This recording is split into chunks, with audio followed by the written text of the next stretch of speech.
Skinny Hardaway 7T, back with another EP.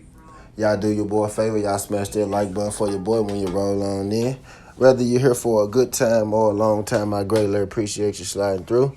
If this your first time, do your boy a solid. Don't make it your last time. Hit that subscription button.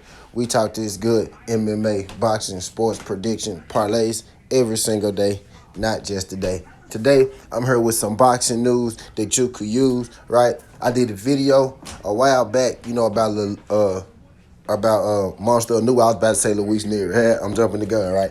I did a video a while back about Monster Inoue announcing his possible 3-fight plan, for the upcoming 2024 year. And those 3 fights were MJ Akhmaduliev, John Casimero, and Luis Nery. So apparently he's starting with Luis Nery, and I think if we're grading those fights as far as, difficulty level, I think Luis Nery would probably be his, most difficult fight, or maybe second most difficult fight. I'm thinking Nery either being the toughest fight or second fight with, John Casimero, right? John Casimero most definitely will be the biggest fight, right? I would like to see how that fight play out, given that style matchup, right? But I think Luis Nery, tit for tat, right? Boxer, has power in his punches, right? A little smaller than Inoue, right? But I think he matches up, pretty good with Inoue, as far as the boxing aspect and the power. So I think this is one of the tougher fights out of the 3 that Monster Inoue is deciding to take. So kudos to Monster Inoue, you know what I mean? Taking this big fight at the beginning of the year, rather than in the latter part of the year. Luis Nery isn't going to be an easy fight for Monster Inoue. They're planning to do this fight in May, and it's an interesting factor in this fight, right? We all know Monster Inoue mostly fights, in his home country of Japan, right? Interested in this fight that Luis Nery is actually not allowed to fight in Japan. He got banned in his last fight in Tokyo, Japan. He got banned after a knockout. I forget exactly who he knocked out at this moment, but I know he came in overweight, and after the fight, it was something going on. Not really sure, how true it is, but they banned him, right? Luis Nery said that they banned him because he beat their fighter, right? And they said Luis Nery, failed a drug test. Not really sure can't remember what the drug was at this point, right? But they said Luis Nery failed the drug test and he came in overweight. So they banned him from ever fighting in Japan again because they said that he disrespected the sport. Now, Luis Nery, of course, denied those claims, right? But he's banned in Japan, right? And I think that's interesting because Luis Nery and Monster Inoue, they won't be able to fight in Japan. And it's a whole thing with Monster Inoue and the stacking and wrapping of his gloves and how it's legal in Japan and it may not be legal in certain other places, right? So it's going to be interesting to see exactly where they go put this fight, and if the place that they're going to put this fight, right, lets you do the legal the legal or illegal rapping, right, that Monster Inoue likes to do. Is going to be interesting, like if the place that they fight at is going to allow that, or isn't it going to allow that? And if they do, and if they don't allow that, it's going to be interesting to see if that plays a factor in the outcome of this fight, right? You know what I mean?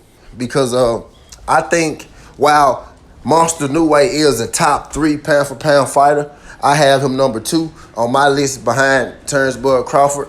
Right, he is a top 3 pound-for-pound fighter. I don't think that Luis Nery is so far off, from Monster Inoue. I do think Luis Nery would be considered a top 25 fighter in the world. People forget that Luis Nery only lost to Brandon Figueroa, right, in a fight where he was dominating Brandon Figueroa and he tried to get him out of there, and he kind of gassed himself out. If he comes out there and he controls his, stamina better through over the course of that fight, he beats Brandon Figueroa pretty easy, right? The fight that was being set up, back then at that point was possibly Luis Nery versus Cool Boy Fulton, right?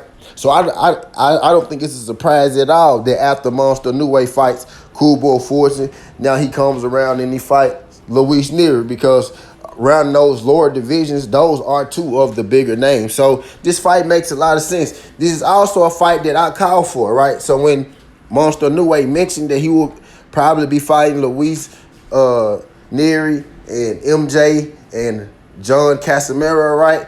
All those fights are fights that I wanted to see. Now I think him in the MJ fight kind of lost his luster, right? Because MJ took that L and whatnot. But it's a fight that, you know, still could happen. Luis Nery, I think this fight, which is the fight that he's going to fight first, right? I think that is one of the more competitive fights out of the three. And also, once you factor into that tad bit that Luis Nery can't fight in Japan, I'm extremely interested to see exactly where they're going to have, you know, this fight take place at. But again, they're trying to stage this fight for around May. Haven't got an exact day in May yet, but they're trying to stage this fight around May. And my thing is, if they're going to have this fight in May, how is Monster Inoue going to get 3 fights in this year unless he's expecting one of these fights to be a breeze, right? So I'm going to let y'all know. I'm going to check more into that May date, right? But right now I'm hearing they're trying to stage this in May. But if you're staging this in May, right, how many months does that leave left? We got January, February, March, April, May. That's 5 months, right? So you'll have 7 months left in the year. So if you fight in May, maybe you fight in June, July, August, right? And then maybe you go August, November, December. So maybe he could squeeze 3 fights in there, right? But he'll be pushing it, especially considering the guys that he's going to be fighting. Unless he feels like, okay, I'm going to fight Luis Nery first. I'm going to fight MJ second. He must feel like MJ going to be a breeze. And then I'm going to fight Casimiro to end the year, because I'm thinking that's going to be the one that he fights last, because I think that fight makes him the most revenue, right? You know what I mean? I actually think Luis Nery may be the toughest fight for him inside of the ring as far as matchup-wise. I think Luis Nery has potential, you know, to give him shades of, you know, the great, dare I say it, right? Dare I say it? But y'all know what I'm getting at. You know, Monster Inoue hasn't had a whole lot of guys challenge him, right? But he's had that one guy, right? That OG, right? Down there. Luis Nery, you know, he's kind of the fighter who's most similar to, you know, down there in style, right? Strong guy. Not, you know, the biggest guy, but he could box as well. And maybe he's a little... Actually, Donaire was explosive for a long time. Not in that last fight with Monster, right? But he was explosive for a long time, especially for his age. So I'm not going to say that Luis Nery is just more explosive. I actually think Donaire is more powerful than Luis Nery, right? And Luis Nery may be quicker than Donaire, right? But both guys, you know, adequate fighters is what I'm getting at. So I think this is going to be a good fight, man. I'm interested to see, you know, this fight. This is a fight that I call for. Monster Inoue, Luis Nery. I'm hearing in May. If anything changes, I'm going to make sure I come let y'all know. Skin the heart away, Southern T. This ain't the past. This ain't the future, but this the present. That's how we rocking. And I'm out. Love.